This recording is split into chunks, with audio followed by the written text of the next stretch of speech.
Bonjour à tous et à toutes, c'était vrai. C'était en 1980 que, ayant fait le tour de la nutrition parentérale depuis l'intestin artificiel, thème de ma thèse en 1972, que j'ai décidé de m'intéresser à la nutrition par voie orale, à l'alimentation, parce que je me rendais bien compte qu'on voyait de plus en plus de malades atteints de cancer qui paraissaient en trop bonne forme. Et voilà que j'écris en fin juin 85, un livre très simple sur alimentation et cancer, qui est extrêmement diffusé, et je ne m'y attends pas. Et voilà qu'à la fin du mois de juillet, alors que j'allais partir en vacances, un monsieur m'appelle de Marseille, André Coquart, pour me dire « il faut que je vous rencontre, j'ai des choses très importantes à vous dire sur l'alimentation et le cancer ». Je dis « écoutez, je pars en vacances, je vous vois en septembre ». Première consultation de septembre, j'avais complètement oublié le rendez-vous, et mes infirmières me disent « vous avez donné un rendez-vous à un monsieur là, qui vous attend, il est là depuis un moment ». Ou là, je dis « mais j'ai pas le temps ». Bon, bref, je vais le saluer. Alors il me dit, c'est moi qui vous ai appelé, j'ai des choses très très importantes à vous dire. J'ai combien de temps pour vous convaincre? Je regarde ma montre, je dis 5 minutes. Il me dit, pas plus? Je dis, écoutez, si en 5 minutes vous ne me dites pas l'essentiel, vous êtes cuit. Et alors, il fait silence. Je me suis dit, il perd du temps. Et puis il me dit, est-ce que vous aimez la bonne nutrition, les bons aliments? Je dis, bien sûr. Mais tout le monde vous répondra la même chose. Il fait de nouveau silence. Je me suis dit, vraiment, il perd du temps. Puis il me dit, est-ce que vous avez un cuisinier chez vous? Ah. Alors je dis non, mais j'ai tout de suite pensé à la maison. J'ai pensé à ma moitié. Je me suis dit, il va me proposer d'être cuisinier à la maison. Qu'est-ce qui va se passer? Est-ce qu'elle va accepter? Comment ça va tourner? Alors j'appelle mon épouse devant lui, je dis, tu sais, j'ai un monsieur qui me paraît très, très scientifique, tout ça, et tu t'intéresses comme moi, tu sais bien la nutrition, mais voilà, t'inquiète pas, il va venir te faire des démonstrations. J'ai besoin de personne. Non, mais attends, laisse-moi finir.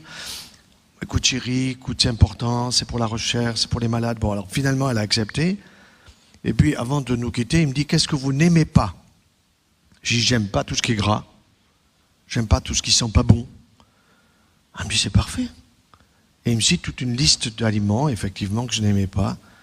Les sardines trop grasses, les canards trop gras, les saucisses trop grasses, bref. Il prend rendez-vous avec mon épouse et puis 15 jours ou 3 semaines plus tard, j'arrive à la maison tard après une grosse journée. Oh mince, il y a le cuisinier. Il va falloir faire attention.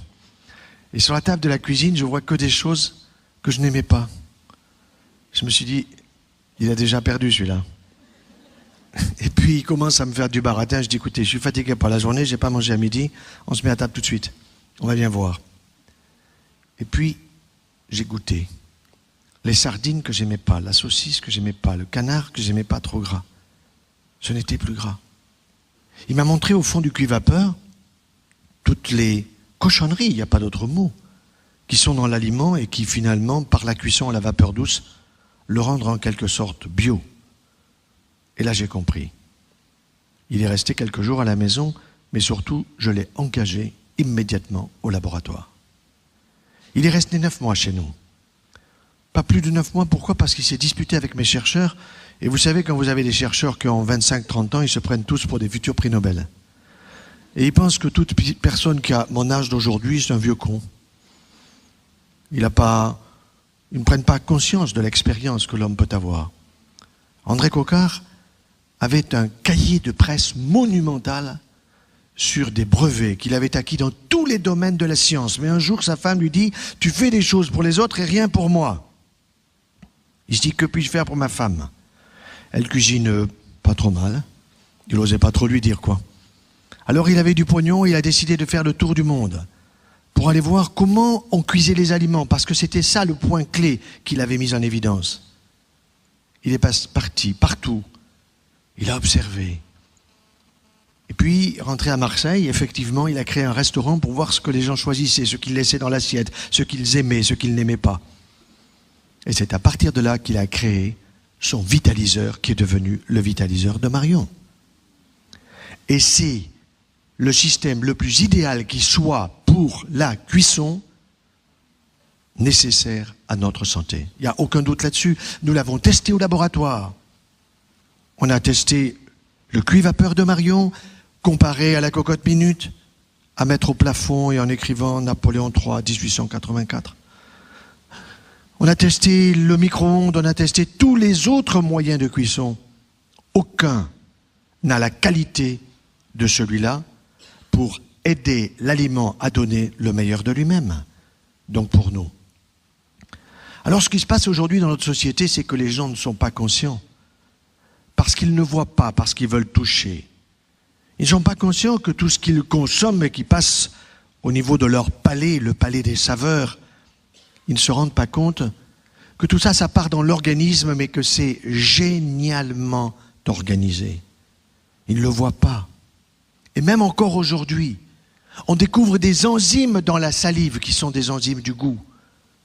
Quand vous demandez à un interne qui a fait chirurgie, qui va être un futur chirurgien, dis-moi Martin, combien tu as de glandes salivaires? Il vous regarde à travers son masque de chirurgien et il vous dit beaucoup. Non, je te demande un chiffre. Combien as-tu de glandes salivaires? Alors il vous répond 4. Je dis tu as 0, on en a 6. 2 parotides, 2 sous-maxillaires et 2 sublinguales. C'est là que ça démarre. Et c'est capable de fabriquer, si l'on mastique bien, 2 bouteilles comme ça, c'est-à-dire 1 litre de salive par jour. Car la digestion ne commence pas dans l'estomac, elle commence ici. Et les dents que nous avons ne sont pas pour le sourire de l'un ou de l'autre, elles sont pour broyer, mastiquer, rendre liquides les aliments solides, et pendant ce temps-là, les goûter. Car nos papilles sont destinées à nous donner le bonheur de tout ce que nous pouvons consommer comme aliment. Mais aujourd'hui, l'obésité coûte 10 milliards d'euros par an en France. 10 milliards d'euros, le diabète de type 2 acquis par la malnutrition et par la grande bouffe. Le cancer coûte 14 milliards d'euros. Nous sommes à 34 milliards d'euros. Quant aux maladies auto-immunes, de plus en plus nombreuses, liées à de mauvais fonctionnements par une mauvaise alimentation, parce que les gens suivent la télé, 3h45 par jour. Alors je vous expliquerai, si vous voulez avoir un cancer, comment il faut l'avoir.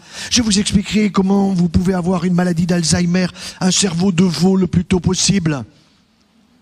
Aucun problème. Toute notre société est orientée vers cela, et tout cet argent que l'on gaspille, on sait aujourd'hui que la moitié des cancers est liée à de mauvaises habitudes alimentaires, mais on n'ose pas le dire au grand public parce qu'il y a les lobbies qui dépensent un argent fou pour nous faire consommer les 24 milliards de litres de lait que l'on traite des vaches et qu'on nous fera consommer par les trous de nez, les oreilles en suppositoire, en yaya et en tout ce que vous voudrez. Alors aujourd'hui, vous êtes là passionnés par la nutrition, pas simplement pour vous-même, mais aussi pour tous ceux qui sont autour de vous. Et c'est vrai que je suis content dans mes conférences quand je vois toujours plus de femmes, bien qu'il y ait de plus en plus d'hommes qui s'y intéressent. Parce que quand vous informez une femme en France, vous en informez 200 d'un coup. Quand vous informez un homme, vous allez informer la moitié d'un, sauf si vous touchez à son sexe. Donc je vous réserve, messieurs, une petite anecdote qui pourra vous être utile et qui vous coûtera pas cher, vous verrez. Alors oui, si on veut avoir un cancer, c'est pas très compliqué. Et on va prendre le tube digestif de haut en bas assez rapidement pour que vous reteniez les points clés. Car si vous voulez l'avoir, vous allez l'expliquer à vos patients. Et vous allez voir que on peut leur expliquer. Je me souviens de ce couple qui vient à ma consultation au centre anticancéreux de Montpellier, où aujourd'hui on opère 12 malades atteints de cancer du sein, où l'on opère des cancers du côlon, du rectum, où l'on opère des cancers de la prostate qui n'ont pas besoin d'être opérés, j'en parlerai certainement. Alors ce couple, il vient et je demande qui est malade, j'avais la parité, l'homme et la femme. Et les deux répondent presque en même temps, docteur, nous sommes des originaux, nous on n'est pas malades, qu'est-ce que vous venez faire? Il y a un tas de monde qui attend, stressé, avec des maladies graves, et vous venez, vous n'avez rien. Allez donc voir les flamants roses au bord de la Méditerranée. Oui, mais docteur, on vient vous voir parce que on dit que vous êtes spécialisé dans la nutrition, alors vous pouvez pas nous donner des conseils pour qu'on ait un cancer? Tiens, je dis pourquoi vous voulez avoir un cancer? Parce que si vous nous l'expliquez bien, on saura bien comment pas l'avoir. Voilà une bonne démarche. Une démarche de l'intelligence qui fait que le grand public aujourd'hui veut savoir comment ça marche et s'intéresse même plus souvent que les médecins qui sont liés aux laboratoires pharmaceutiques, lesquels ont compris qu'il y avait beaucoup plus de gens en bonne santé que de gens malades. Alors il faut donner aux gens en bonne santé pour l'ostéoporose, pour la ménopause, tout ce qui est pause, andropause. Il faut absolument que nous prenions quelque chose et comme ça, on est certain de devenir malade. Et là, les labos peuvent s'occuper en plus de nous. Tout ça remboursé par la Sécu, bien sûr. Alors, vous voulez avoir un cancer otorhinolaryngologique, il n'y a aucun problème, c'est très simple. Vous allez prendre du Pernod Ricard régulièrement, du whisky, de la vodka, du gin. À Noël, vous allez voir ces pubs dans le métro et partout sur la vodka. Extraordinaire, il vous faut en consommer tout le temps. Et en plus, si vous prenez un peu de tabac, que vous fumez un peu de hashish, bien sûr, c'est formidable. D'autant qu'on ne vous dira pas que la marijuana d'aujourd'hui, elle est OGM. Les jeunes ne le savent pas. Elle était à 5% de concentration quand des ministres nous disaient que c'était une drogue douce. Résultat, aujourd'hui, elle est à 35% de concentration. Mais les jeunes vous disent, mais c'est bio puisque c'est une plante verte. Les pauvres, avec des cerveaux qui sont de plus en plus abîmés chez les jeunes, mais qui remplissent les cabinets de psychiatres et de psychologues. Oui, si vous ajoutez le papier maïs à tout cela avec l'alcool fort, pas de problème un jour. Vous aurez un ganglion en vous rasant le matin, monsieur. Eh ben, vous direz à votre femme, chérie, viens voir, j'ai une boule au cou. Elle va voir la boule, elle va toucher, t'as mal? Non. Mais elle stresse tout de suite, elle appelle le toubib. Docteur, mon mari a une boule au cou. Et le docteur a tout de suite fait le diagnostic au téléphone. Il sait que c'est une métastase ganglionnaire d'un cancer otorhinolaryngologique situé dans le palais des saveurs, ce palais qui est inconnu de trop de monde et qui est tellement génial pour le bonheur et le plaisir de chacun d'entre nous. 3 fois par jour. 3 fois par jour. Eh oui, alors il faudra chimio, rayons, peut-être des aiguilles radioactives sur la langue. Le calvaire. Pour s'en sortir, on en sortira combien? Oui, 1 sur 2. Et tout le reste passera le mur de l'au-delà, rapidement. Cancer de l'œsophage, même chose, mais vous ajouterez des boissons brûlantes. Vous êtes tellement pressé que le café, vous n'avez pas le temps. Le thé, c'est bouillant, le chocolat au lait, le café au lait du matin, tout ça est bouillant, mais vous ne sentez plus que c'est bouillant, vous sentez que c'est chaud. Parce que vous avez brûlé les papilles et vous allez brûler l'intérieur de la muqueuse ésophagienne qui, irritée régulièrement, un beau jour, comme cette pharmacienne du Languedoc-Roussillon, à 52 ans, se retrouve avec un cancer œsophagien. Le stress ajouté à tout cela.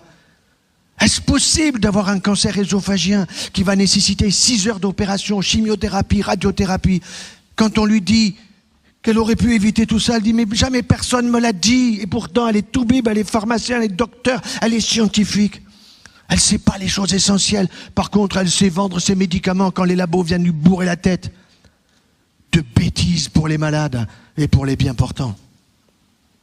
Cancer de l'estomac, oh, c'est pas bien compliqué. Vous allez au McDo, non pas que le McDo va vous mettre un cancer d'estomac, mais là-bas, on vous dit surtout, vous fatiguez pas. Vous avez du pain de mie, fatiguez pas vos ratounes, et puis vous avez la viande hachée, mâchée par quelqu'un d'autre avant vous. Ça, vous allez vous en souvenir. Surtout, vous fatiguez pas. Alors, vous vous retrouvez un jour avec une petite bactérie dans l'estomac. Vous dites, j'ai un hélicoptère. Non, une hélicobactérie.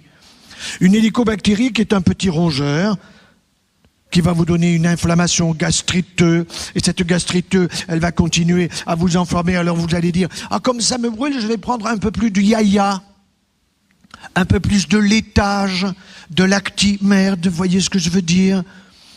Surtout que la télé vous a dit ce matin qu'avec ça, vous allez être encore mieux, et évidemment, vous avez déjà 10 kilos de plus, vous allez en prendre un de plus, ça on vous le dit pas. Parce que tous ces produits laitiers, nous allons en parler dans quelques instants. Évidemment, c'est du lactose. Mais le lactose, les gens n'ont pas compris. Le ose, c'est du sucre. Alors on est en plein lactolisme après l'alcoolisme. On se gave de produits laitiers pour calmer des brûlures. Et un jour, on se retrouve avec un lymphome gastrique. Le système immunitaire de l'estomac dit « j'en peux plus. Je veux plus de tout cela ». Alors c'est la chimio, alors c'est les rayons, alors c'est l'opération, un calvaire de plus. Et tout ça pourrait être évité. Et puis le gastro vous dit non, mais continuez comme vous faites, pas de problème, je vous donne un antibiotique pour une semaine, puis je recontrôlerai, puis on se verra régulièrement, puis c'est bon, j'ai pas assez de patients. Eh oui. Alors ensuite, vous pouvez avoir un cancer pancréatique. Aujourd'hui, je vous assure, on en voit pratiquement un de plus chaque jour dans notre propre institution. Et le cancer pancréatique, on en guérit 5%. 95% on ne guérit pas. Vous voyez des gens qui arrivent en pleine forme. Et puis ils ont des petites douleurs par-ci, par-là. On fait une échographie, on fait un scanner, il y a déjà des métastases hépatiques. Et la partie est perdue. Il y aura des chimiothérapies, certes plus efficaces qu'autrefois, qui permettront de vivre 1 an et demi, 2 ans, 24, 25, 26 mois. C'est que dalle quand on a 40 ans. Alors je vous dis, et je dis à tout le monde, aujourd'hui ayez pitié de votre pancréas. Et votre pancréas, mais c'est pas difficile à expliquer à la télé, à 20h30 à la place de Darty dont tout le monde se fout. Ça serait tellement facile de faire passer, qui donc? Une élève de celui qui était capable de parler sans un mot, le mime Marceau. Et le mime Marceau, vous avez des élèves, et j'en connais, j'en ai testé, qui sont géniaux, vous leur donnez une petite information, vous dites, faites-moi passer cette information comme ça, qu'avec des gestes. Et ça passe très bien. Et oui, le pancréas, une glande géniale, qui est au fond du ventre, non pas cachée, mais protégée. Pourquoi? Parce qu'elle a 2 fonctions, c'est grâce à elle que nous avons le taux du sucre dans le sang qui est à 1 gramme régulièrement et pas plus, seulement quand on se gave de coca, avec 17 morceaux de sucre dans 1 litre de coca, ou alors avec le light. Je voyais récemment l'un de mes collègues radiologues, je vais lui montrer pendant l'été un dossier difficile, et puis je vois sur sa table une bouteille de coca. Je lui dis, mais Masson, vous prenez cette saloperie? Il me dit, c'est du light. C'est du 0 stress, monsieur. Je dis, vous foutez de moi? Ah ben non, il n'y a pas d'aspartame. Je dis, attention, prenez votre loupe. Alors il a pris sa loupe des mammogrammes, et puis, ah mince, c'est plein d'aspartame. Il est tout bip pourtant. Ah, c'est passé à la poubelle, bien sûr. Et cet aspartame, ce faux sucre hyper dangereux, qui réduit votre système immunitaire, et qui est responsable aujourd'hui de plus en plus de lymphomes associés à toutes les mauvaises habitudes alimentaires, mauvaises habitudes de boisson, qui fait que les gens se gavent de sucre ou de faux sucre, lequel même faux sucre ont des effets sur l'hypoglycémie et l'hyperglycémie réactionnelle du pancréas, qui est destiné à donner l'équilibre. Alors un beau jour, le pancréas, il n'en peut plus. Et qu'est-ce qu'il vous dit? Je laisse pisser. Et le taux du sucre dans le sang commence à monter. Ça y est, les diabétologues sont contents, ils vous tiennent à vie. Il faudra aller voir l'ophtalmo parce que ça abîme la rétine, le néphrologue parce que ça abîme le glomérule. Voilà. Et un beau jour, la canne blanche.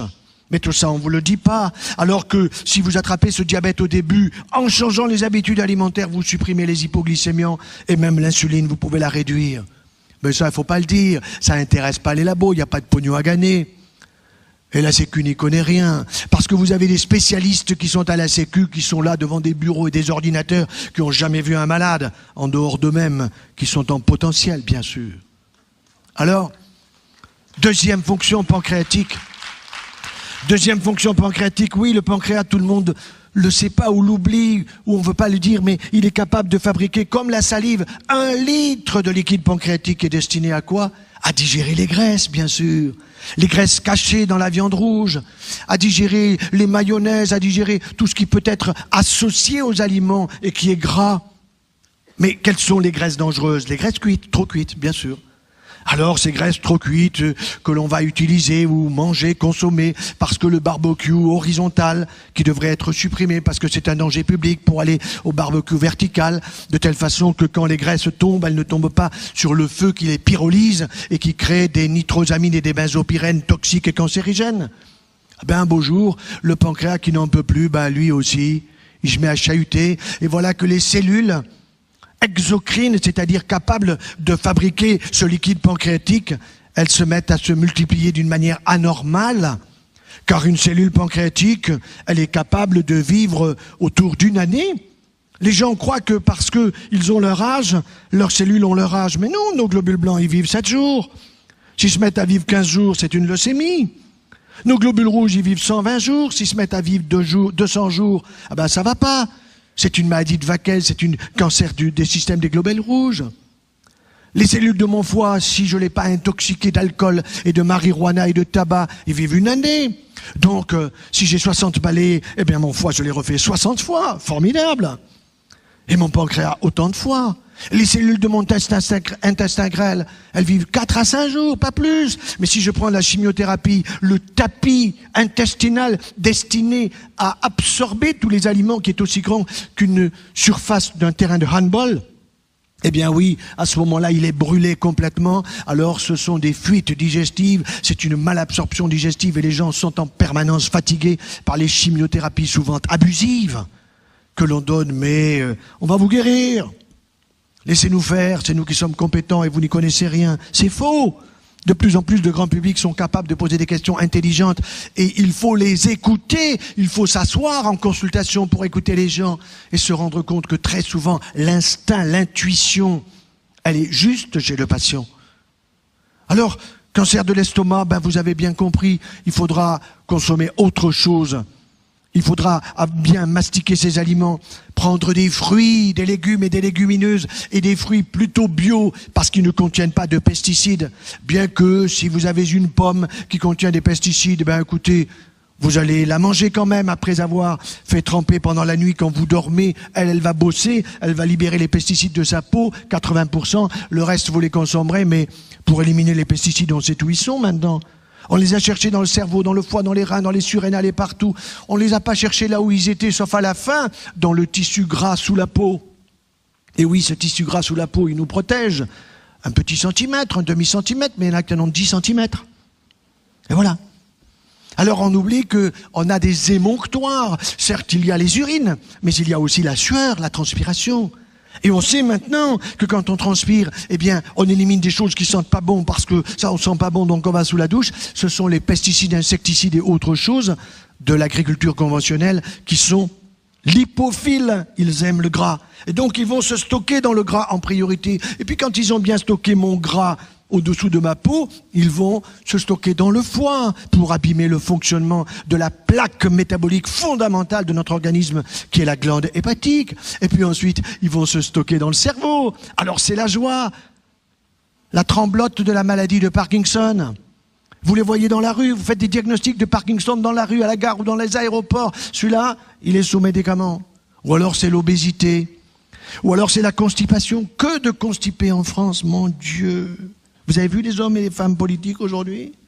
Qu'est-ce qu'ils sont constipés, mon Dieu! Ça fait peur. Ça nous coûte 800 millions d'euros, alors qu'on serait parfaitement capable d'aider les gens à évacuer correctement parce que tous les jours on veut avoir une ville propre, parce que tous les jours il faut évacuer les déchets comme nous et nous les sélectionnons avec les urines d'un côté et les matières de l'autre. Et cette évacuation, elle doit être quotidienne et elle doit être parfaite, je veux dire par là, qu'il ne faut pas avoir du ballonnement. Seulement les gens sont tellement gavés, comme l'a dit Marion tout à l'heure, de produits laitiers et autres produits sucrés. Trop de pain blanc, on va y venir, que ça ballonne de partout. J'étais récemment en Guyane. Je suis allé en Martinique, en Guadeloupe. Là-bas, ils prennent des haricots. C'est bien les haricots, il faut savoir les faire cuire. Là-bas, ils en font de la purée. Ils mastiquent même pas, ça descend tout de suite. Après, ça ballonne, ils flottent tous à la piscine ou à la mer. Et puis après, c'est la pétarade assurée, on les entend dans Métropole. Incroyable.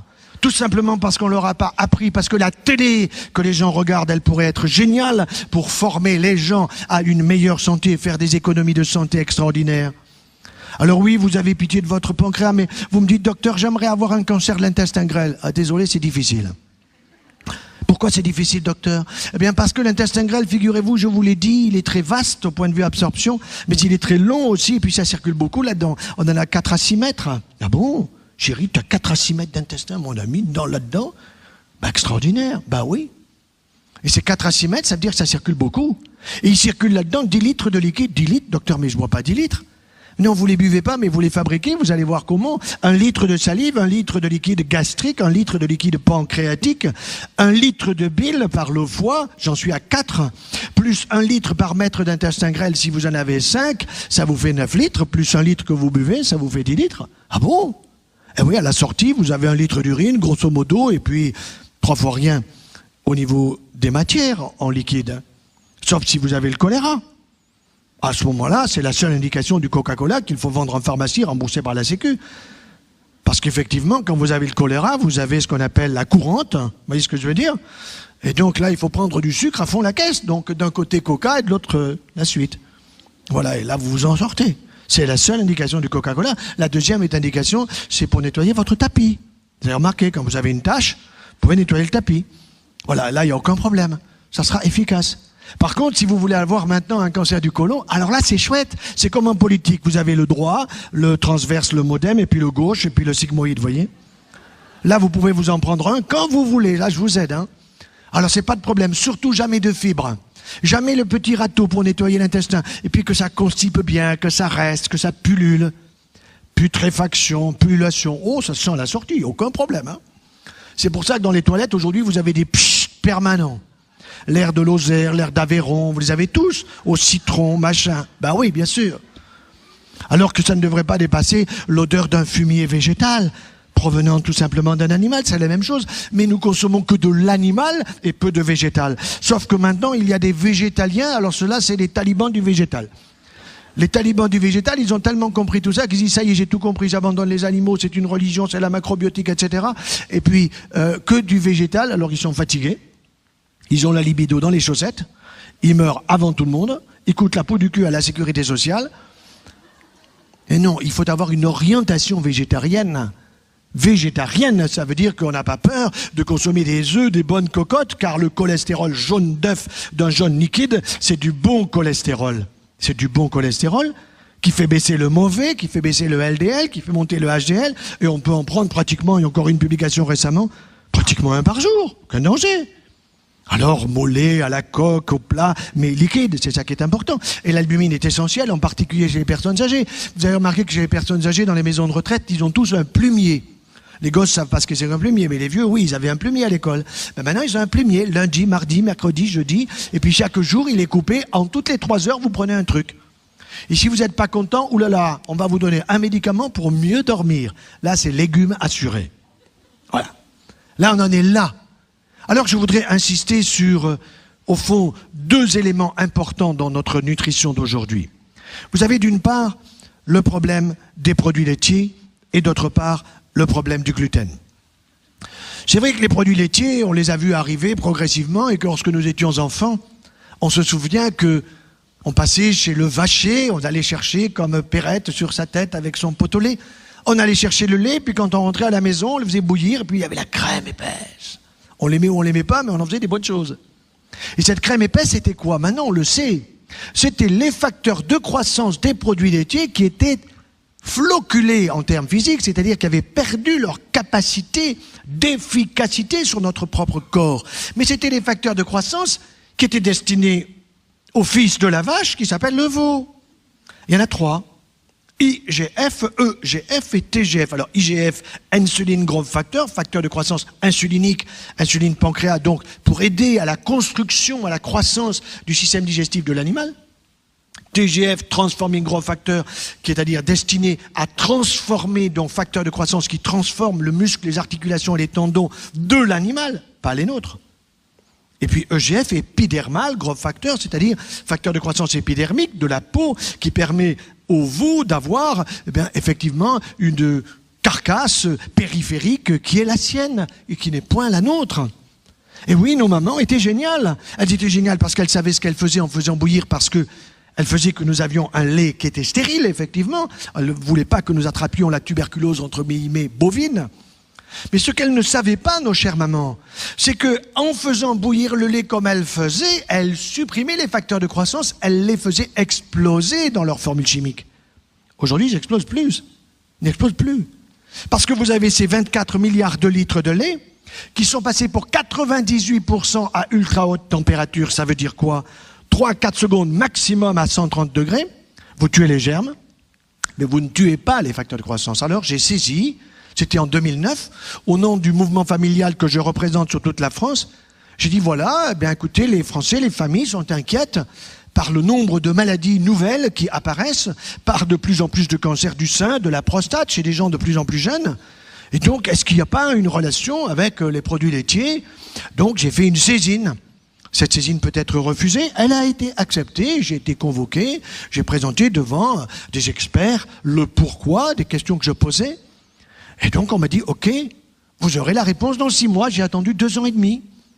Au bout de 2 ans et demi, j'ai eu droit à une convocation, j'y suis allé, j'étais 6 ou 7, j'étais plutôt stressé, moi j'étais toujours joyeux. Et donc, qu'est-ce que j'ai entendu? J'ai entendu un magnifique diaporama qui m'a dit que oui, peut-être que les facteurs de croissance dans les produits laitiers, EGF, TGF, IGF, peut-être ça augmentait un peu les cancers du sein, les cancers de la prostate, les cancers du tube digestif, les lymphomes. Mais c'était minime, c'était même pas la peine d'en parler. Et puis on m'a confié un polycopier de 98 pages, j'y avais partout écrit confidentiel sur les pages recto-verso. Bien. J'ai pris ça et pendant les vacances de Pâques, il y avait quelques jours, j'ai passé du temps, croyez-moi, à regarder ça, un crayon à la main. Et j'en ai fait une grosse conférence sur le sujet que j'ai donnée il n'y a pas très longtemps à Aix-en-Provence. C'est que ce n'est pas du tout une petite augmentation. C'est qu'il y a effectivement dans les facteurs de croissance au niveau chimique pour les spécialistes, des ponts disulfure. Qu'est-ce que c'est qu'un pont disulfure? Disulfure 2, sulfure, c'est la molécule de soufre. Et quand vous avez des molécules de soufre qui sont associées, quand vous en avez 2, vous pouvez la détruire facilement. Un seul pont. Dans l'IGF, vous avez 2 ponts. Dans le GF, vous avez 4 ponts. Dans le TGF, vous avez 9 ponts. Et pour détruire 9 ponts disulfure, il faut le lever matin. Ça veut dire qu'il faut faire comme maman faisait. Faire bouillir le lait longtemps. Ça veut dire que quand nous sommes effectivement dans les Pyrénées, à côté de chez le vacher, on va traire la vache gentiment, et puis ensuite on fait comme autrefois, on fait bouillir le lait. Mais ça dure quoi, le temps des vacances? À moins que vous ayez la vache dans le jardin, ça peut arriver. On ne sait jamais, maintenant il y a des écolos qui vont l'avoir, ça va venir. Mais le mieux, c'est d'aller tout simplement vers les petits animaux. Alors je vais ressaisir l'Agence française de sécurité des aliments qui s'appelle ANSES maintenant. Parce que ce que je demandais au départ, c'était des chiffres. Je voulais savoir ce qu'il y avait comme quantité de facteurs de croissance, et je sais déjà par exemple que quand vous prenez le lait qui sort de la vache et que vous allez tester, chercher le taux du TGF, vous avez 9000 picogrammes, vous faites bouillir, il reste 300. Nos mamans nous donnaient 300. Aujourd'hui, on prend 9000. Et figurez-vous que le traitement du cancer moderne aujourd'hui, c'est fini la chimiothérapie. Dans quelques années, vous n'en entendrez plus parler. Vous entendez parler de plus en plus de thérapies ciblées, qui ciblent la tumeur et qui ne vont pas abîmer d'autres cellules normales. Parce que les gens vous disent, docteur, j'ai un cancer du sein et vous me faites tomber les cheveux, mais j'ai pas un cancer du cuir chevelu. Docteur, j'ai un cancer du côlon et du rectum, ou j'ai un cancer mal situé là-bas en bas, un cancer du testicule, et puis je me retrouve sans cheveux, sans les cils, les sourcils et tout ça. D'où ça vient tout ça? J'ai pas de cancer par là. Ben oui, parce que les traitements qu'on donnait, qu'on donne encore, ces chimiothérapies, c'était pour destiner tout simplement à tuer toutes cellules en train de se multiplier, au niveau des cheveux, au niveau des ongles, au niveau de n'importe quelle partie du corps, et des globules blancs en particulier. Or, les globules blancs, c'est quoi? C'est notre système immunitaire. Vous savez, il y a 3 ou 4 choses comme ça qui sont essentielles à faire comprendre aux gens. Je vais donner 2 exemples précis. Les personnes, en général, pensent qu'on a un cœur avec un cœur droit et un cœur gauche. Et c'est vrai, toutes les secondes, le cœur gauche envoie du sang toutes les secondes de la tête aux pieds, là, même pendant que vous écoutez. Et puis, quasiment dans la même seconde, il y a le retour qui se fait. C'est une économie fantastique qu'il faudra apprendre aux banquiers. On ne perd rien. Bon. Mais on a 2 autres cœurs. Ah, docteur, on a 2 autres cœurs. Ah oui, le cœur affectif, oui, ça d'accord. Non, on a 2 autres cœurs. Ils sont sous la plante des pieds. Ah bon? J'ai des cœurs sous la plante des pieds? Alors les gens, ils se regardent les chaussures. Et puis je dis oui. Et quand vous voyez des personnes âgées qui marchent comme ça en traînant les pattes dans des pantoufles minables, eh bien qu'est-ce qui se passe? Ils n'appuient pas suffisamment sur la plante du pied, car nous avons une semelle plantaire qu'on appelle le cœur plantaire de Léjart, c'est le nom de celui qui l'a inventé. Et effectivement, chaque fois que je marche, que j'appuie mon pied par terre, je renvoie le sang vers le haut, et mon cœur en a besoin pour ensuite le renvoyer et faire des économies. Sinon, ça stagne dans les jambes. Alors, docteur, j'ai de l'édème, j'ai des grosses jambes, j'ai des grosses chevilles. Ben oui, parce que vous ne savez pas marcher. Ah, mais on m'a jamais dit que j'avais des cœurs sous les pieds. Et mon mari aussi, mais oui. Et ma grand-mère aussi, mais oui, bien sûr. Donc, il est indispensable d'apprendre aux gens à marcher. Alors, il ne s'agit pas de marcher au pas de loi, c'est pas ça que je veux dire. Mais il faut bien appuyer son pied par terre pour pouvoir faire remonter vers le haut. Et le cœur est ravi. Mais attention, on vous a parlé de la circulation du sang rouge et du sang bleu, mais il y a une 3e circulation. Ah bon, moi, jamais dit ça. Mais oui, il y a une circulation lymphatique. Lymphatique. Ah oui, mais on a un voisin, on dit qu'il est lymphatique. Ben oui, mais le voisin, il est lymphatique parce qu'effectivement, il marche lentement, il réfléchit, c'est peut-être le sage du village ou du quartier. Mais lymphatique, ça veut dire quoi?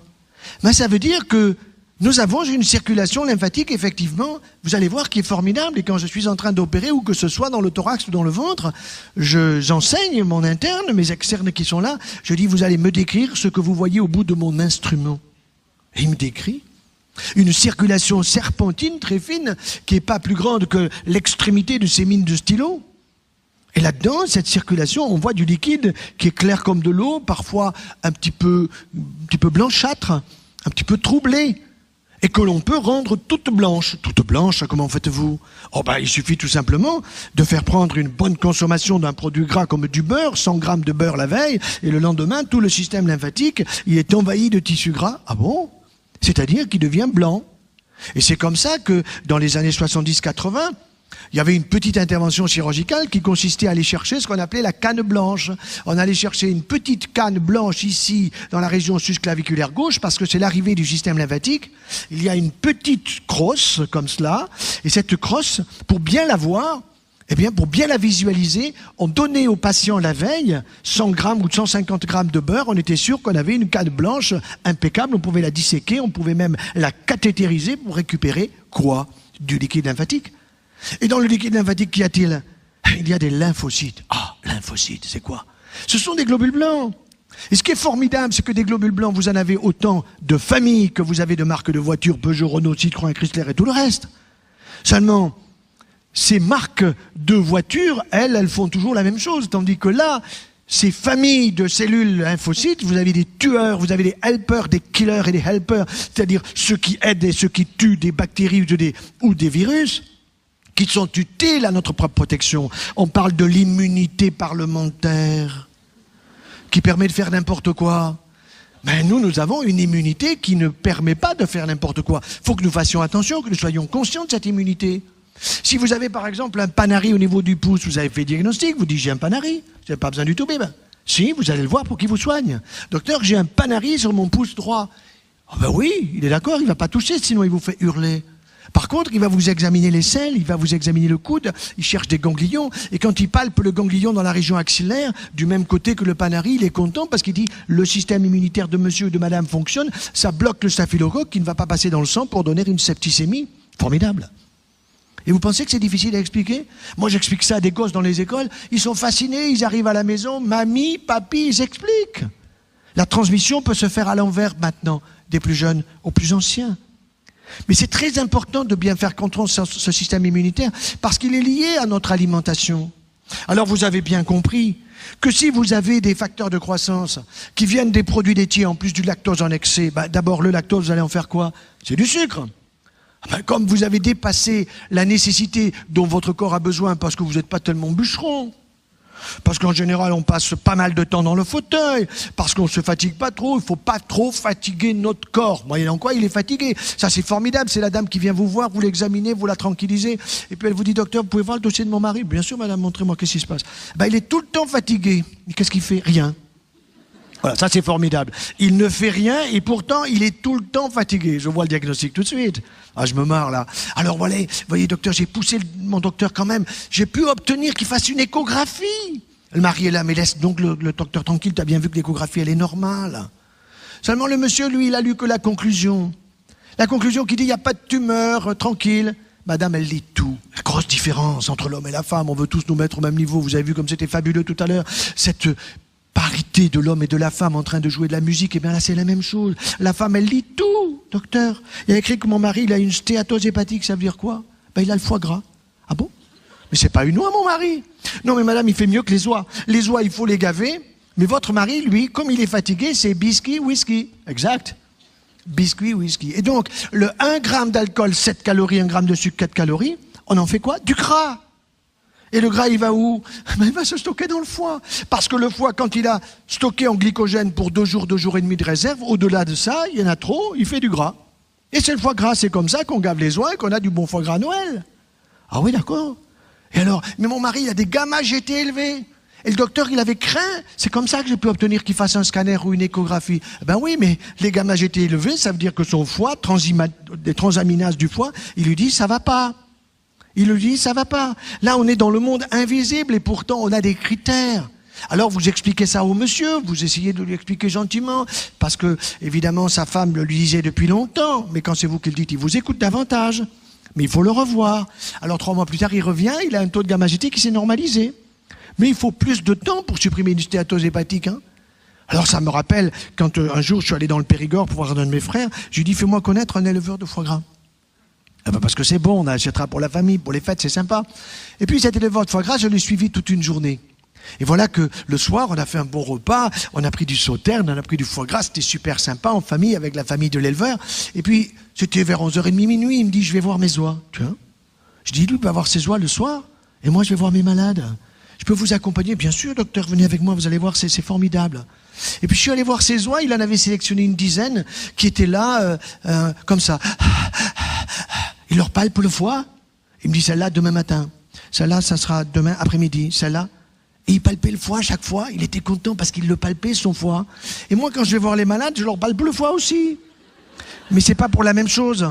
Et je dis à l'infirmière, vous lui passez trop de sucre, diminuez, parce que vous êtes en train de lui faire un foie gras. Alors l'infirmière me regarde, un foie gras que je fais à la malade. Je dis, je vais vous expliquer, mademoiselle, asseyez-vous. Alors à minuit, je lui explique le foie gras. Elle me dit, mais c'est bon, je dirai ça à mon mari. D'accord. Alors ce sont des choses très simples. Et voyez que tout le monde est capable de comprendre. Il n'y a pas besoin d'être un grand savant pour expliquer ces choses-là d'une manière simple, mais juste pour pouvoir changer ses habitudes alimentaires. Alors, sur les produits laitiers, c'est pas que je suis contre, mais allez plutôt vers le petit animal, la chèvre et la brebis. Pourquoi? Parce que vous aurez tout simplement des facteurs de croissance d'un petit animal et donc en plus petite quantité. Et autre chose, évidemment, vous aurez du calcium. Ah, maintenant, si vous prenez pas votre calcium dans le lait de la vache, mais vous allez finir en poussière. De toute façon, c'est certain, mais le plus tard possible. Parce que dans le lait de la vache, vous avez 4 fois trop de calcium. Ah ben c'est chouette. Ah ben oui, ben alors vous le mettez dans vos articulations. Ah bon? Ah ben oui, vous avez pas mal aux hanches. Ah si, docteur, j'ai mal un peu à ma hanche droite et à mon dos, régulièrement. Et alors? Ah ben oui, mais je sais pas quoi faire. Alors je suis allé voir le rhumato, il me propose des infiltrations. Vous en pensez quoi? Ben, ça sera à vie. À vie?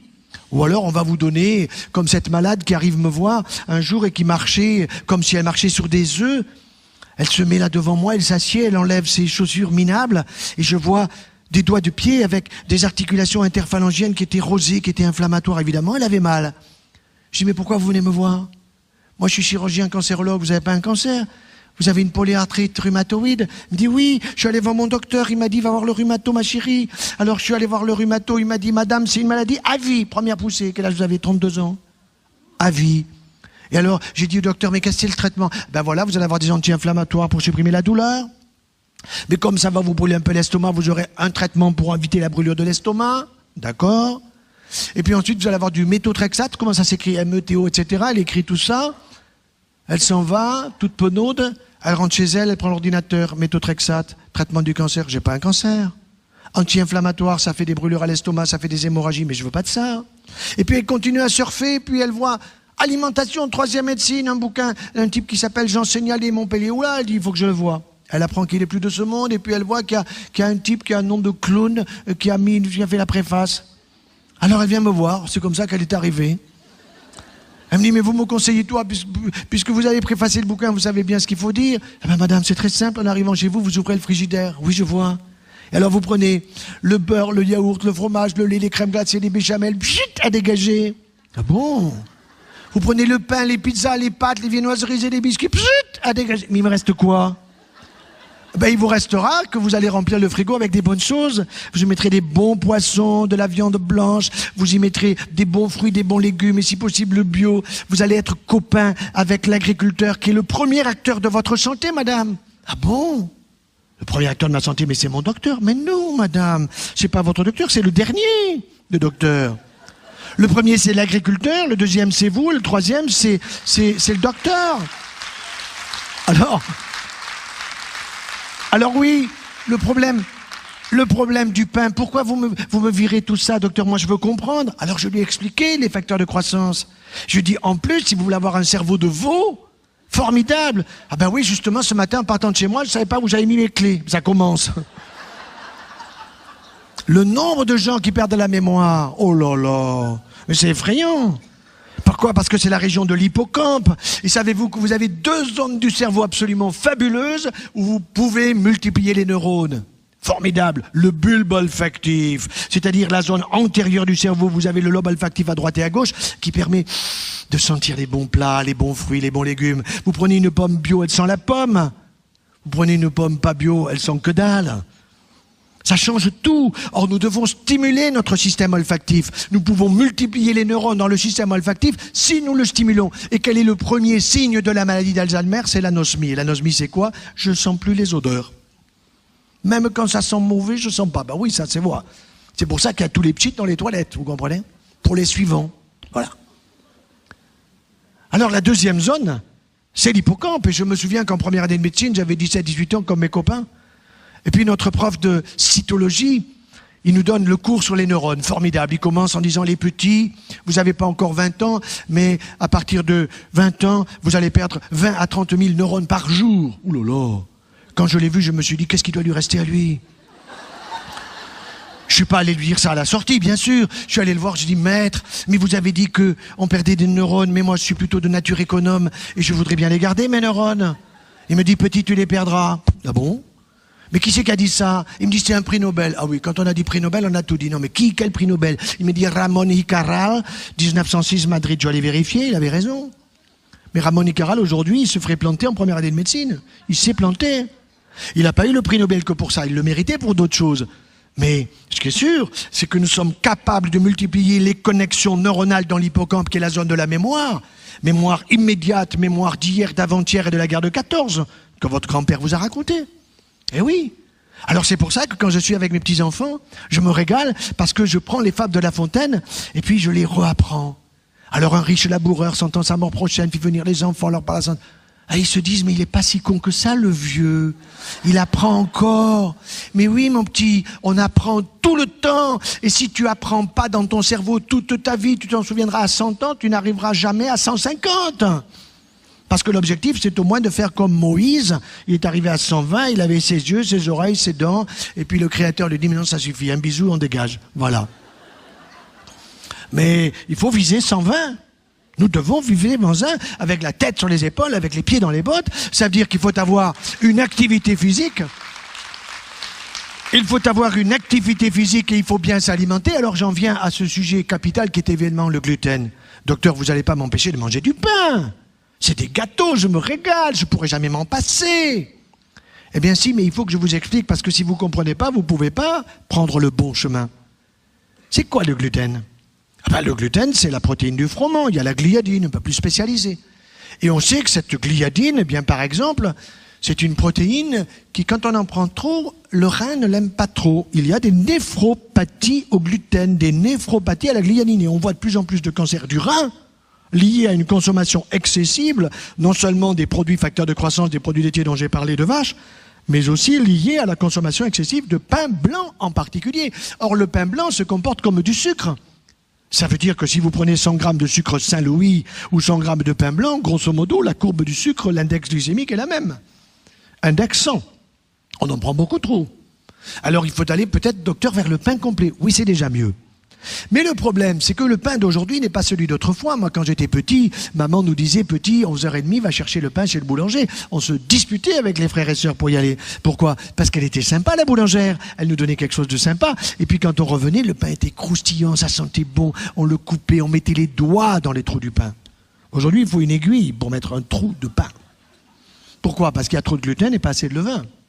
Parce que c'est du pain industriel, et que ce pain industriel avec trop de gluten, eh bien, il y a des intolérances au gluten, et on considère que pratiquement jusqu'à 70% des Français aujourd'hui ont des intolérances au gluten. Et l'intolérance, c'est quoi? C'est non seulement des troubles de la digestion, mais c'est aussi une porosité intestinale. C'est quoi la porosité, docteur? Eh bien, la porosité, c'est simple. Madame, si vous avez un imperméable et qu'il pleut, et que votre imperméable est poreux, ben vous allez vous mouiller la peau. Ah oui, c'est vrai. Eh bien, votre intestin, il doit être poreux. Non, il doit laisser passer la bonne molécule de fructose, du bon sucre qui est dans les fruits, au fur et à mesure des besoins de votre cerveau, pour la mémoire et pour tout ce que vous avez à faire et à décider dans la journée. Mais il ne doit pas laisser passer des choses inutiles pour le corps. Or, il va laisser passer 4 fois trop de calcium. qui vont aller sur vos articulations, sur vos hanches, sur vos genoux. Mais les orthopédistes, mes copains et mes collègues, ils me disent, mais ferme-la.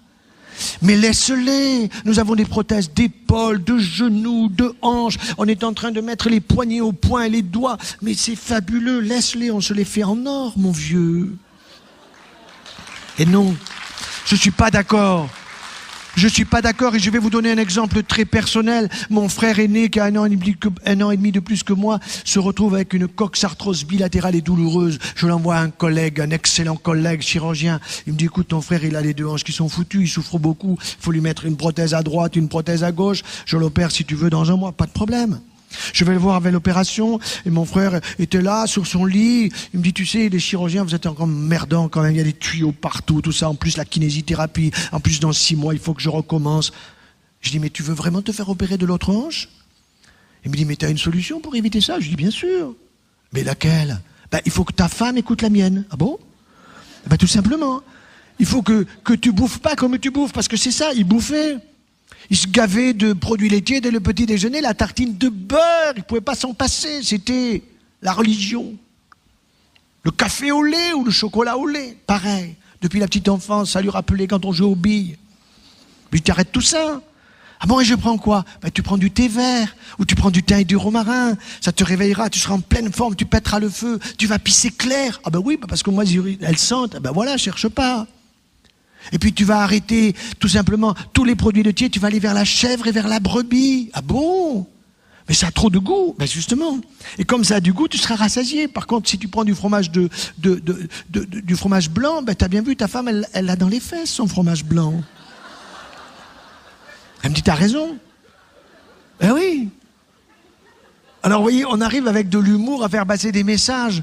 Et c'est vrai que ce sont des choses très, très importantes dans la vie de tous les jours. Ça fait 6 ans, il n'a pas été opéré de l'autre hanche, et pourtant son autre hanche, elle n'est pas jolie. Mais il n'en souffre plus. Pourquoi? Parce que la consommation excessive de produits laitiers et de calcium en particulier, qu'est-ce qu'elle faisait? Elle a irrité régulièrement antigène, anticorps égale inflammation au niveau de sa hanche, alors j'ai mal. Et quand la dame était venue, et qu'elle a compris quand elle est repartie avec ses chaussures minables, je lui ai dit, écoutez, j'aimerais vous revoir dans 1 mois et demi, 2 mois, et si ça marche pas, vous avez le droit de m'écrire, je vous donne mon adresse mail, et si c'est pas bon, vous me dites, docteur, vous êtes nul, votre système, allez vous faire voir, je vais voir un rhumato. Et je lui ai dit, écoutez, ça m'intéresse, écrivez-moi, venez me voir. 1 mois et demi plus tard, elle revient, jolie, mignonne chaussure. Et elle a une phrase extraordinaire, elle me dit, docteur, maintenant je descends les escaliers toute seule, en courant, ça avait du sens pour elle. Elle avait simplement changé ses habitudes alimentaires. Elle avait arrêté la médecine. Et quand je lui ai dit, vous pouvez reprendre un tout petit peu, peut-être de chèvre ou de brebis, du roquefort, ou de la tome de brebis, ou un bon petit chèvre, là, pas la bûche, parce que dans la bûche, vous avez écrit pure chèvre, vous avez 25% d'élevage dedans. Sauf si vous connaissez le producteur qui vous dit, moi je triche pas. Eh bien voilà. Elle a dit non, j'en prends pas. Elle avait trop relié ses douleurs à ses produits blanchâtres. Est-ce que je peux prendre, docteur, du lait de soja? Non, madame. Vous n'êtes pas asiatique. Prenez du lait de châtaigne, prenez du lait de riz, du lait de végétal. Mais le lait de soja, je veux bien de temps en temps, mais pas trop. Parce que maintenant, le danger, c'est que les femmes se gavent de ça et on voit des récidives de cancer du sein, ou chez les femmes qui sont à risque de cancer du sein, une augmentation des risques, tout simplement par les phytoestrogènes en trop grande quantité. Alors évidemment, aujourd'hui, ce qu'il faut voir, c'est que par ce changement des habitudes alimentaires, c'est certain que nous allons réduire le nombre de cas de malades atteints de cancer. Le cancer du tube digestif, tout simplement parce qu'on va aider les gens en consommant beaucoup de fibres qui vont ratisser, mais ces fibres, il faut les manger crues. Alors je dis pas trop cru parce que ça fait crudivoriste et qu'on dit c'est instincto. Alors fraîche, des pommes fraîches. Ah, la pomme au four. Non, la pomme pas au four. La pomme sort du verger, là. Vous la croquez, etc. Et vous allez vous régaler, la pomme, la poire. Je me souviens aussi d'une fois, j'étais avec un de mes collègues parisiens. Vous connaissez les collègues parisiens, hein? En général, ils ont 2 choses qui les caractérisent, pour nous les provinciaux. D'une part, un nœud paps. Et ils ont l'accent pointu. Alors là que j'étais avec un collègue parigot dans un train TGV, nous allions à Lausanne pour un congrès de nutrition. Et voilà qu'à 10h du matin, mon parigot de collègue me dit, joyeux, je vais prendre ma petite collation. Il revient avec une boîte de sardines. Tu prends des sardines à 10h, toi? Et il me dit oméga 3. Oméga 3. Ça, c'est le taliban des oméga 3. Bon. Alors, moi, je sors ma pomme de la poche, pomme du matin, éloigne du médecin. Très bien. Et puis, il ouvre la boîte, consciencieusement, et il m'offre des sardines. Je lui dis non, je te remercie. À gauche, j'avais des amandes, des noisettes, des noix, des raisins secs, des bonnes choses, quoi, que ma femme avait mis dans la poche amoureusement. Et lui, il se tape toutes les sardines. J'ai dit, tu fais ça tous les matins à 10h, oméga 3 pour le citron, c'est formidable. Ce que je lui ai pas dit, c'est que tous les oméga 3 étaient dans l'huile, parce qu'il m'a dit, je laisse l'huile. Extraordinaire. Alors oui, les oméga 3, c'est important. Oui, il faut manger du poisson 2 à 3 fois par semaine, parce que vous avez les oméga 3, mais il faut savoir les faire cuire. Alors, je les mets en papillote. Ou alors, je les passe comme ci, comme ça au four. Non, le mieux, c'est la cuisson à la vapeur douce. Vous allez le rendre bio, votre poisson. Les cochonneries éventuelles, elles seront au fond du cuve-vapeur et vous allez vous régaler avec du citron, avec de l'huile d'olive. L'huile d'olive avec l'acide oléique qui permet le transport du calcium sur l'os. Fini l'ostéoporose. Ah, mais on m'a fait une ostéodensitométrie. Ah oui. Et alors? Ah, montrez-moi. Ah, je suis très inquiet, docteur. Parce que j'ai une ostéopénie. Que vient faire le pénis, docteur, là-dedans? J'ai dit non mais madame, ostéopénie en grec, ça veut dire c'est peu de calcium sur votre os. Ah bon? Alors il m'en manque? J'ai dit non, pas du tout. C'est madame, c'est programmé pour vous foutre la trouille. Ah ben oui, je l'ai. Je l'ai. On m'a dit qu'il fallait en faire une autre dans 6 mois, bien sûr. Et elle n'est pas prise en charge par la Sécu. Vous pouvez pas me faire un certificat, mais ça marchera pas, madame. Mais oui, mais ça c'est le jackpot. C'est le jackpot, ça sert strictement à que dalle. Sauf pour des gens qui ont des véritables pathologies osseuses, des maladies de Calère, des cancers, des choses comme ça. Là je dis pas. Mais des gens en bonne santé, non. Seulement, on vous dit, madame, vous avez quel âge? 48 ans. Ouh, ostéoporose. Vous n'avez pas de la sécheresse, la tête aux pieds? Ah si, plutôt en bas qu'en haut. Ah ouais, d'accord. Et mon mari me le dit tous les jours. Ah oui, d'accord. Et vous n'avez pas un peu mal par-ci, par-là? Ben oui, ça c'est fracture invisible. Ah ça c'est le top. Vous avez une fracture invisible. C'est tout nouveau, ça. Invisible. Donc vous allez prendre protéose, Fosamante, etc. Comme quoi, si vous avez un problème dentaire, vous serez sous morphine. Parce que c'est impossible de calmer ces douleurs. On ne sait pas pourquoi il y a de telles douleurs quand il y a un problème dentaire avec ces produits qui sont des saloperies immondes. Voilà. Et tout ça c'est proposé évidemment au bien portant. C'est comme le taux de cholestérol. Vous avez 2 vins, le labo a mis 2. Taux normal, ah là là, vous allez mourir. Vite, il faut prendre une statine. Mais non, poubelle la statine. Les statines en ont besoin ceux qui ont des hypercholestérolémies familiales d'origine génétique avec des taux très élevés de cholestérol. Vous pouvez avoir 2,50, 2,60, 2,80 sans problème. Et c'est du bon cholestérol parce que si vous n'avez pas vos 300 mg de cholestérol tout simplement, pratiquement tous les jours, vous ne fabriquerez pas vos hormones correctement, estrogène et progestérone et testostérone pour monsieur. Alors après monsieur, il se trouve fatigué. Et puis madame n'est jamais honorée. Alors c'est un vrai problème, ça. Surtout, vous savez qu'à la ménopause, c'est là que les femmes s'épanouissent. Avant, elles ont la trouille de la grossesse. Alors elles sont sous médoc, sous machin, soucis, pour éviter tous les problèmes. Et Dieu sait que tous les stress, elles en ont. Et puis arrive la ménopause, c'est le moment où on commence à s'épanouir. Il n'y a plus la peur d'une grossesse qui est pas attendue. Et là, le gars, il est par terre. Alors je vais vous aider, monsieur. Je vais vous aider parce que l'heure avance et puis qu'il faut quand même qu'il y ait des questions, que ça soit sympa. Alors nous avons la chance d'avoir une fille qui a fait de belles études, qui est passionnée par l'histoire, et dès qu'elle trouve des choses dans l'histoire qui touchent à la nutrition, allô papa, allô maman, allô papa, est-ce que tu sais? Dis-moi ma fille, c'est quoi? Papa, connais-tu le conte hongrois ou tchécoslovaque? Je me souviens plus très bien. Je pensais à un conte d'Andersen, moi, vous voyez, un conte de Perrault, un truc comme ça. Non, le mari de la comtesse. Ah bon? Qu'est-ce qu'il a fait? Papa, figure-toi que le mari de la comtesse, il a honoré sa comtesse 7 fois, papa, en une seule nuit. Oh là là. Première question, ma fille, qu'est-ce qu'il a fait? Papa, il prenait des pois chiches al dente. Oh là là. Al dente, je connais, c'est la cuisson à la vapeur douce. Et en plus, il les prenait germer. Vous les faites germer un petit peu. Et vous avez là les phytohormones qui montrent de façon exponentielle. Vous avez les oligo-éléments, les vitamines. Et puis vous croquez vos pois chiches comme des noisettes. Je me souviens, il n'y a pas très longtemps, j'étais dans le Var et on m'avait demandé de donner une conférence sur tous les produits du Var, les produits ancestraux. Alors il y avait les prunes de Brignoles, les coins de Cotignac, il y avait le vin bio de Correns, et puis il y avait les pois chiches. Alors il y avait les maires qui étaient tous au premier rang, et puis quand j'arrive sur les pois chiches, je vois un gars au premier rang qui gonfle comme un bibin d'homme de bonheur. Je dis, monsieur, qu'est-ce qui se passe, monsieur le maire? Il me dit, mais chez moi on ne fait que des pois chiches. Oh bon? Et alors? Je lui dis, mais envoyez-en à l'Élysée. Vous vous souvenez, ça a marché. Ça a marché. Oui, il y a eu un petit comme ça, c'est comme ça que c'est arrivé. Voilà. Non mais ça, vous le gardez pour vous, bien sûr. Vous le gardez pour vous. Alors, Alors, évidemment, à la sortie, je vais, messieurs, vous répondre à votre question, parce que je sais ce que vous posez comme question. Combien de fois par semaine? Bon. Et vous en prenez-vous, docteur, combien de fois? Bon. Alors moi je vais vous dire, c'est 2 fois par semaine, c'est une bonne poignée, cuisson à la vapeur douce, légèrement germée, et vous y mettez de l'huile d'olive, et vous y mettez du thym, du romarin, ou bien de la menthe, du persil qui apporte beaucoup de calcium, et là vous aurez un nonos de qualité, parce que le calcium végétal, si vous mastiquez bien avec Oratoun, 75% d'absorption, calcium animal, Danone eux-mêmes le disent, maximum 40%, mais ils oublient complètement le calcium végétal. Ah bon, il y a du calcium dans la pomme? Ah bon, il y a du calcium dans une orange? Ah bon, il y a du calcium dans...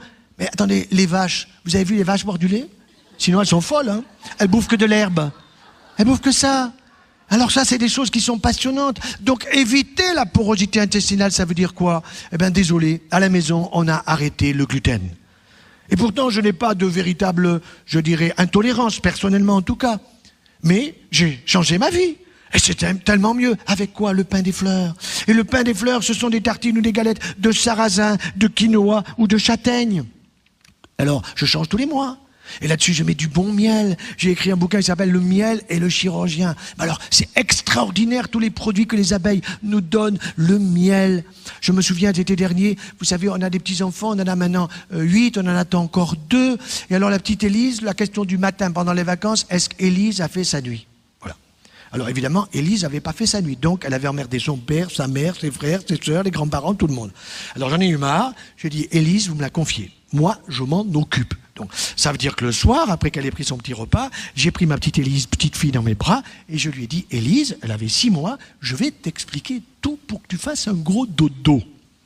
Et j'ai pris une cuillère à café de miel, je lui ai expliqué tout doucement avec des mots d'enfant. Et puis j'ai pris la cuillère, et puis je l'ai prise moi-même, et je l'ai goûtée, j'ai fait doucement pour qu'elle comprenne bien. Et elle, avec ses petites lèvres, elle disait, d'un air de dire, et moi j'en veux aussi. Mais évidemment, j'avais tout prévu. J'avais la petite cuillère à moka, et je lui ai donné la petite cuillère à moka, et elle a pris ça sur ses lèvres, parce que les papilles chez l'enfant sont d'abord sur les lèvres avant d'être dans le palais. Elle a pris ça, et puis je lui ai fait une bonne psycho, hein, le papy qui parle à sa petite et qui lui explique que tu vas faire un gros dodo et tout le monde va être content, le bonheur et tout ça. Et le lendemain matin, première phrase, Élise a fait sa nuit. Extraordinaire. Tout ça avec du miel, plutôt que de donner des sirops de chez le pharmacien. L'autre jour, j'étais à une conférence, je ne sais plus où, il y avait une femme pharmacien au premier rang, je ne savais pas qu'elle était pharmacienne, ça a été la première qui est sortie. Bon. Et alors, elle est partie en disant, oui, mais ce que vous proposez, ça coûte cher. Attends, le miel, ça coûte pas cher. Même pour les pansements, par exemple. Nous utilisons le miel ou la propolis maintenant pour les pansements. Un pot, c'est 30 €, alors que le pot, avec des produits cicatrisants, soi-disant super, c'est 350 € remboursés par la Sécu. Non, mais attendez. Moi, j'ai vite fait le choix. Et le miel, en plus, c'est extraordinaire. Mais il y a le miel, il y a le pollen, il y a le gelée royale, il y a tous ces produits. Et donc, un de mes secrets, souvent, on me demande quel secret vous avez. Moi, j'en ai 2. Un, ma femme, bon, ça c'est secret vivant, n'est-ce pas? Et puis 2, c'est énergie vitale. Alors, c'est quoi énergie vitale? Donc, dites-moi vite, énergie vitale. Ben, c'est du miel, c'est de la propolis, c'est de la gelée royale, c'est du ginseng, c'est de la papaye, c'est de la cérola. Tout ça dans un petit pot ce matin. Avant de descendre au petit déjeuner, j'ai pris ma petite goulée d'énergie vitale, et ça tous les jours entre le 15 octobre et le 15 février en fonction du temps.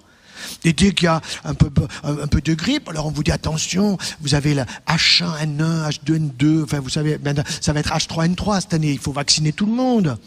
Alors mes infirmières me disent, mais alors monsieur, vous êtes le boss là, alors vous faites vacciner vous? Je dis non, non sûrement pas, mais vous donnez pas l'exemple. Je dis si, puisque je me fais pas vacciner.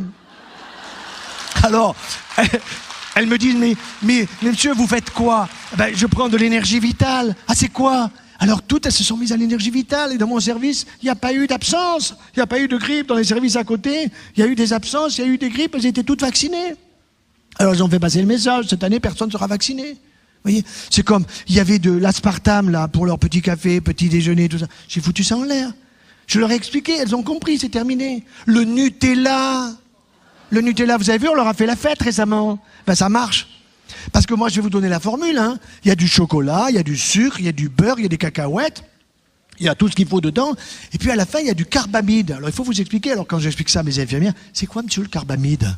Ben, le carbamide, c'est simple, vous en éliminez tous les jours dans vos urines. Ah bon?